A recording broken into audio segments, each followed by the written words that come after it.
A game-changing defense strategy all about tackling the China concerns. The Pentagon's teaming up with its most trusted allies in the Indo-Pacific for a fresh security pact.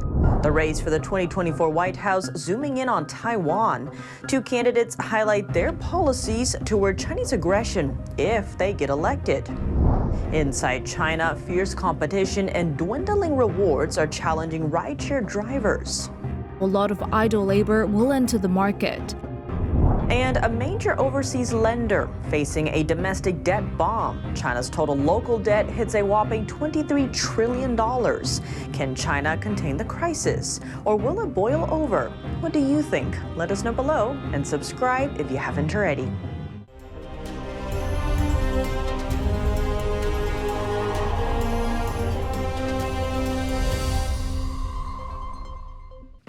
Welcome to China in Focus. I'm Tiffany Meyer. A united front against China.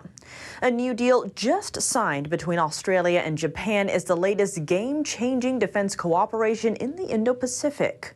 The new security deal relaxes immigration control for troops, boosting joint military training and exercises between the two countries. It also streamlines the process for transporting weapons and ammunition. Australia now joins the U.S. as the only two countries to boast such an arrangement with Japan. Each side is sending fighter jets for combined training later this month.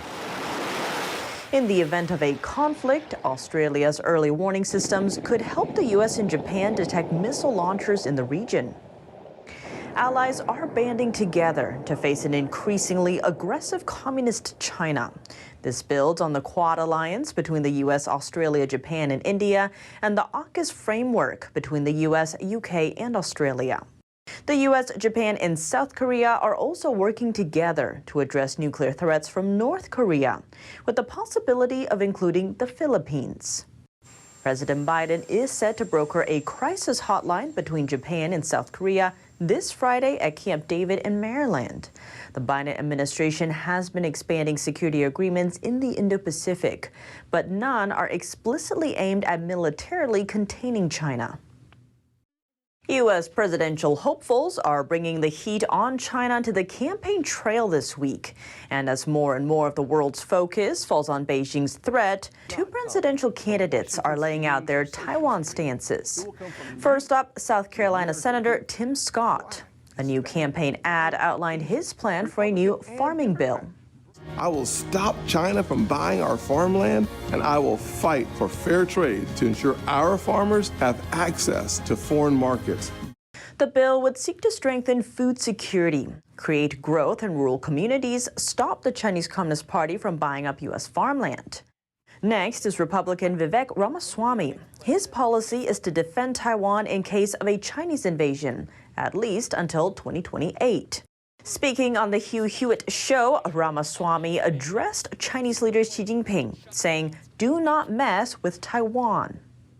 That commitment is only as far as 2028, by which point I will have led the United States of America to achieve semiconductor independence. And we will not take the risk of war that risks American lives after that for some nationalistic dispute between China and Taiwan. He also said he'd shift Washington's current approach from strategic ambiguity over Taiwan, refusing to declare whether the U.S. would send troops to defend the island, to strategic clarity. A pair of breached email accounts belonging to a U.S. congressman. The FBI says suspected Chinese hackers were able to access both his personal and campaign email accounts.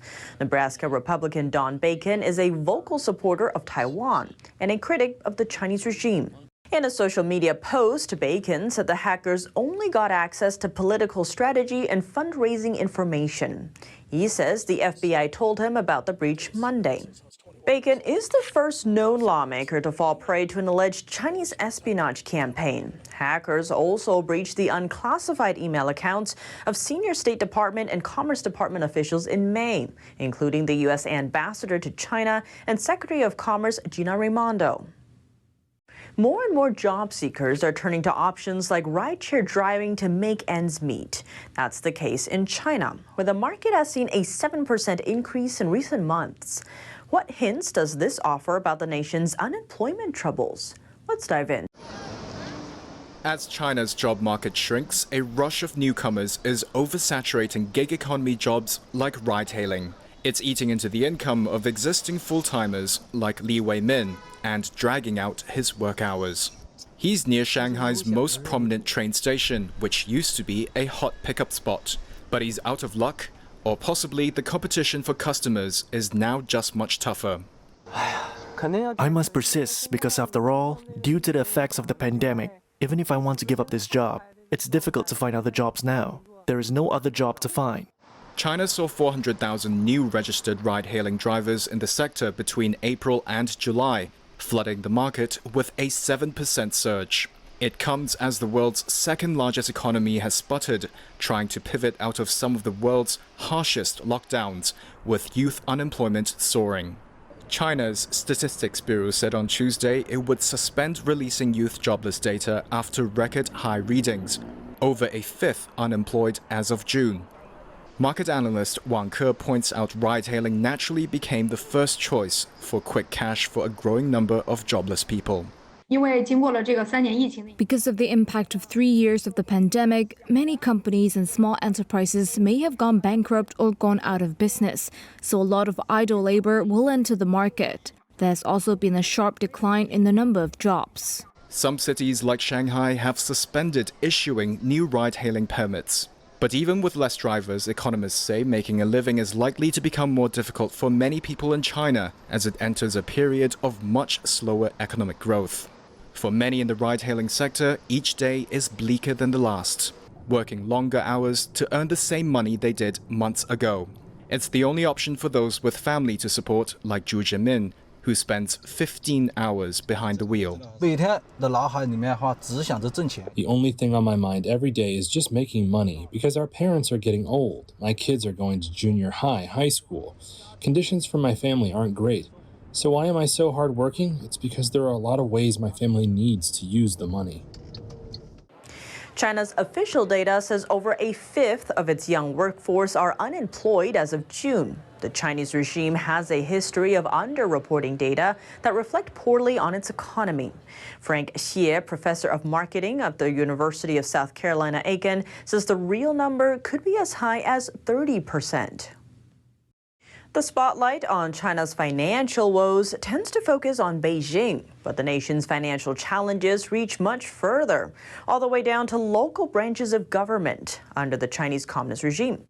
Local-level debt is now estimated at $13 trillion, equivalent to one-third of China's GDP, or $9,000 per Chinese citizen.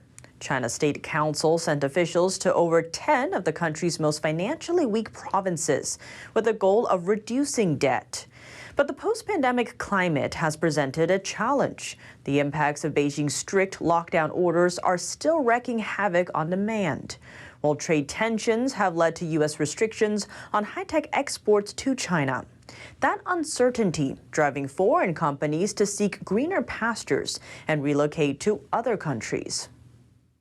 Tesla now pushing another round of price cuts. The American car maker announced the move for its Chinese business, sending its shares lower on Monday. Here's the story. The starting prices of two versions of its Model Y SUV will be slashed by 14,000 yuan, or about $2,000 each. The electric vehicle maker also said it would offer insurance subsidies of 8,000 yuan, or about $1,100, for buyers in China of its Model 3. The cuts further raised investor worries about the EV maker's profit margins.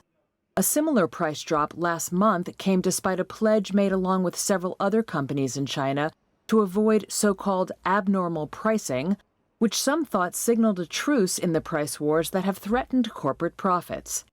Last month, Tesla CEO Elon Musk said further price cuts were a possibility, even if it squeezed the company's margins. Tesla has slashed prices several times in the U.S., China, and other markets since late last year, and has offered other incentives to reduce inventory as it tries to shield itself against competition. News on the U.S.-China chip war. U.S. chip giant Intel's latest buy-up is going belly up. Worth $5.4 billion, the deal's flat line leads back to China. The corporation put a stop to the plan with Israeli chipmaker Tower Semiconductor after it failed to get approval from Chinese regulators. It's bizarre that they would block this deal, right? I would say that the only reason I can think of is that the Chinese government wants to retaliate against U.S. government and U.S. businesses for U.S. sanctions on tech export to China. Intel expected to boost its chip production through buying the Israeli chipmaker. The agreement was struck in 2022 and at a glance poses no threat to the world's second largest economy. Ending the deal comes with its own bill, costing Intel over $350 million. Tower Semiconductor's stock also sank on the news, seeing a 11% decline on U.S.-listed shares. As for why a U.S. tech giant needed Chinese approval, China, in its antitrust regulations, requires that all foreign businesses, operating in China with a major business presence in China, to have the government approval for any merger or acquisition. They both have business operations in China. So that's why they're subject to regulatory approval by the Chinese government. In 2022, Beijing expanded its antitrust law for the first time in 14 years. The act gives Beijing more authority to impose penalties or regulations on companies operating inside China. Is Beijing beefing up its military ties in Washington's backyard? According to China's Defense Ministry, one of America's closest Middle East allies has agreed to hold its first ever military drill with China this month. The United Arab Emirates, or UAE, is known for its rich oil resources. The Gulf state also sits on a critical maritime location. Its troops have served alongside U.S. soldiers 6 times. Its military is also equipped with some of the most advanced weapons the U.S. has sold in the region. Addressing the drill with China, a UAE official said it's designed to support efforts to enhance international peace and stability. The two countries plan to hold a joint Air Force exercise in China's northwest, the Xinjiang region. A Middle East policy expert told CNN that the UAE views its relations with China as a tool for negotiating its ties with the U.S., particularly in areas like defense and security partnership that are falling short of their expectations. The race to space is heating up, and China and Russia are stepping up efforts to overtake the U.S. Moscow on Friday launched its first lunar mission in almost 50 years. That's as Putin works to set up a base on the moon. Here's a closer look. What's driving the new race to the moon? Major powers like the US, China, Japan, and the EU have all been probing the moon over recent years. A Japanese lunar landing failed last year, and an Israeli mission failed in 2019. There's been a focus on the South Pole, where no country has been able to reach yet. Rough terrain makes landing difficult, but the prize could be historic. Ice that could be used to extract fuel, oxygen, and drinking water. Russia and India are racing to get there first. There's always been speculation that there's water on the moon, and that's important if you want to build permanent settlements on the moon. So I think what Russia is trying to do is really spearhead that investigation and be at the forefront of it. So the fact that they're exploring the South Pole isn't an accident. Astronomers have wondered about water on the moon for centuries, which is 100 times drier than the Sahara Desert. It was only in 2020 that NASA confirmed the existence of water there. India sent up its Chandrayaan-3 lunar lander last month after the Chandrayaan-2 failed in 2019. But Russia may also have political ambitions behind its space missions, especially as it faces sanctions from the West over the war in Ukraine. First and foremost, it's an expression of national power on the global stage. Russia wants to go to the moon, partly to assert its national place with the big guys, so to speak. China has already announced plans to return humans to the moon.